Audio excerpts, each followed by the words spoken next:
antes de poder hablar de mi pasado, me atraviesan sus palabras y su voz. Que Dios le bendiga. Nuevamente estamos a través de estos medios para palabra de vida eterna. Vamos a estar leyendo en el libro de Efesios, capítulo 6, versículo 10 en adelante.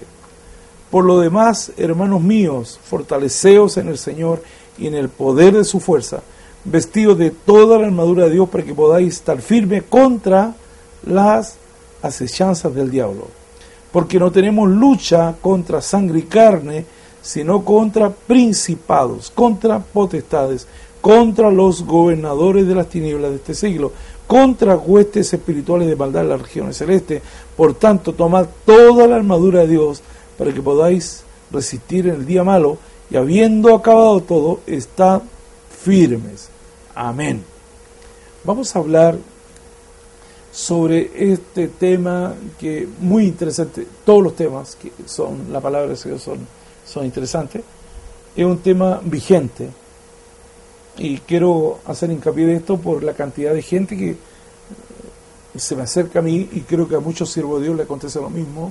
Mucha gente que está siendo afectada en su propia vida o en su entorno, y es el mundo espiritual.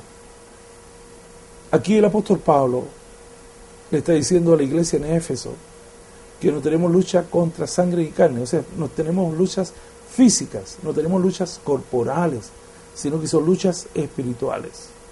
Y para poder entender esto, debemos echar para atrás la historia, que hubo una guerra cósmica. Satanás, el diablo, quiso ser igual a Dios, y los ángeles leales a Dios guerrearon contra Satanás, el diablo, y pudo arrastrar una tercera parte de los ángeles creados por Dios. Los arrastró tras sus fines malévolos. O sea, del 100% de los ángeles creados por Dios, Satanás, el diablo, logró arrastrar una tercera parte. Y estos ángeles no tienen lugar ni en el cielo ni en la tierra, sino que andan en el aire. Esto se le llama ángeles caídos, o se le llaman demonios. Entonces, cuando Pablo dice no tenemos lucha contra sangre y carne, no tenemos lucha contra personas, sino que contra potestades, y yo me tomé la libertad de ir nombrando hasta llegar hasta el 4, si usted se dio cuenta, dice, sino que contra principados, contra potestades, contra los gobernadores de las tinieblas, contra huestes espirituales de maldad en las regiones celestes. Así como Dios tiene un sistema jerárquico de arcángeles, de ángeles, de 2, de 4, de 6 alas, de serafines, de querubines, etc., Satanás, el diablo, también tiene un sistema jerárquico de demonios regionales, demonios en cada ciudad, en cada pueblo, hay demonios. Y eso es lo que ataca al común de las personas. Al común de las personas. Nos vamos al Salmo 91. Cuando el Señor está hablando, y a lo mejor usted tiene el Salmo 91 que es tan conocido, hay algunos hermanos o algunas personas que sin ser miembros de una iglesia, porque ya es como amuleto, tienen la Biblia abierta en el Salmo 91 y la hoja está amarillenta. Ténganlo por seguro que esa actitud no tiene ninguna validez. Aunque usted tenga la Biblia abierta, el Salmo 91, no va a haber poder, no va a haber efecto. ¿Sabe cuándo la palabra tiene efecto? Cuando la persona la hace, la asimila, la toma, la hace suya.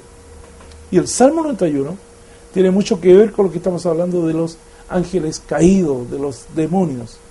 ¿Qué es lo que dice el Señor ahí? El que habita al abrigo del Altísimo. Abrigo, el que habita. ¿Sabe lo que es ese término?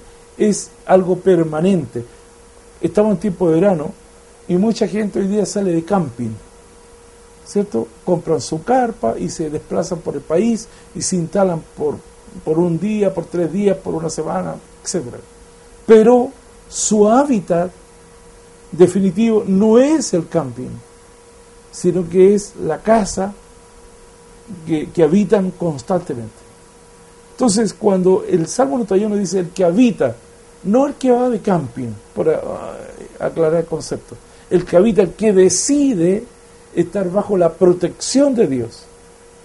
El que dice, a contar de ahora voy a buscar la protección de Dios, voy a vivir bajo el amparo de Dios, voy a aceptar el señorío de Jesucristo en mi vida. Mientras la persona no acepte a Jesús como su Señor y Salvador, el Señor no puede decir, Juan, María o Pedro son míos, no puede decir. Pero cuando la persona dice, yo acepto a Jesucristo como mi Señor y Salvador personal y renuncio al demonio, renuncio al mundo, renuncio a todas las obras de la carne y me entrego a Jesucristo, en ese instante el Señor dice, ese es mi hijo. Y cuando esa persona toma esa decisión, que se llama confesión de fe, esa persona, su nombre, lo inscriben con letras de oro en el reino de los cielos. Y comienza a cumplirse en esa persona las promesas que Dios ha entregado. Como dice el Salmo 91, Él te librará del lazo del cazador. ¿Quién es el cazador? Satanás, el diablo. Él te librará de la peste destructora. Caerán a tu lado 1000, 10.000, más a ti no llegará. ¿Pero cuándo es? Cuando la persona pasa a ser propiedad de Dios, pasa a ser parte de la iglesia del Señor, pasa a ser hijo de Dios. El apóstol Pablo dijo, ya no vivo yo, vive Cristo en mí. Entonces cuando la persona acepta el señorío de Cristo, deja que Cristo gobierne sus sentimientos y sus pensamientos. Y ya no toma decisiones a la tonta y a la loca, sino que busca la voluntad de Dios, porque la voluntad de Dios es perfecta para nosotros. Entonces, por ello es interesante lo que estamos hablando con respecto a la cantidad de gente que es vulnerable a tantos problemas de satanismo, que de repente está en su casa, no la dejan dormir, sienten que se le sientan sobre sus pies, no le permiten respirar, sienten caminar en el techo, se mueven las cosas, algo pasa, los perros aúllan, algo pasa y están indefensos, porque no es una lucha física.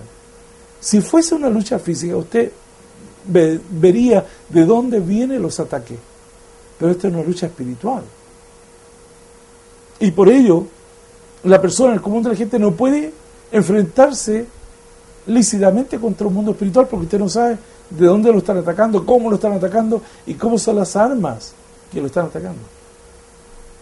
Pero cuando usted entra en el mundo espiritual y acepta a Jesucristo como su Señor y Salvador, por eso cuando vamos entendiendo lo que hizo Jesús en la cruz del Calvario, Él le arrebató las llaves de la muerte y del infierno a Satanás, el diablo.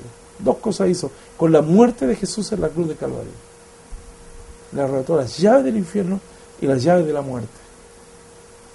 Si usted lee la Escritura, en uno de estos días yo toqué ese tema, que Jesús cuando muere en la cruz del Calvario fue a la tumba y estuvo 3 días, al tercer día resucitó y fue al Padre y luego fue a las profundidades de la tierra a predicarle a los espíritus encarcelados, gente que había muerto antes del diluvio, encarcelados.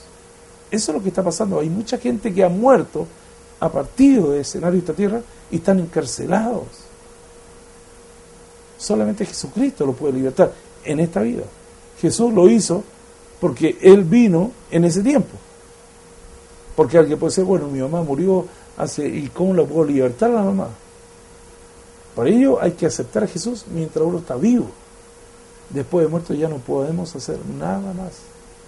Nada más. Ahora que usted está escuchando, ¿cuál es el texto bíblico? Si hoy oyereis mi voz, dice el Señor, no endurezcáis vuestro corazón, porque mañana puede ser demasiado tarde. Vamos a orar.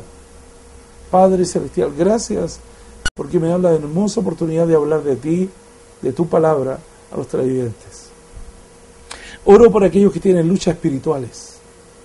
Oro por aquellos hogares que están siendo atacados por demonios, por ángeles caídos. Oro para que ellos puedan buscarte a ti mientras tú puedas ser hallado.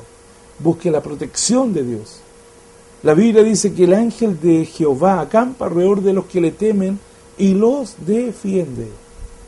Y nos defiende de los ataques satánicos. Oramos por esta familia. Señor, te ruego para que nos des victoria en todas las áreas. Gracias, Señor. Te lo pedimos en el nombre de Jesús. Amén. Muchas gracias por haberme permitido estar en la intimidad de su hogar. Que tenga una linda jornada. Deseo que Dios le dé victoria. Les recuerdo, Radio Cairo 95.7 las 24 horas del día. Y también el domingo. Si usted es de San Felipe, sus alrededores, le espero a las 5:30 de la tarde. 17:30 ahora en Chacabuco 26. Si es de los Andes y sus alrededores, en República Argentina, esquina de Perú, a las 19 horas. Que Dios les bendiga. Entre algodones y cuidados el pastor. Y antes de poder hablar de mi pasado, me atraviesan sus palabras.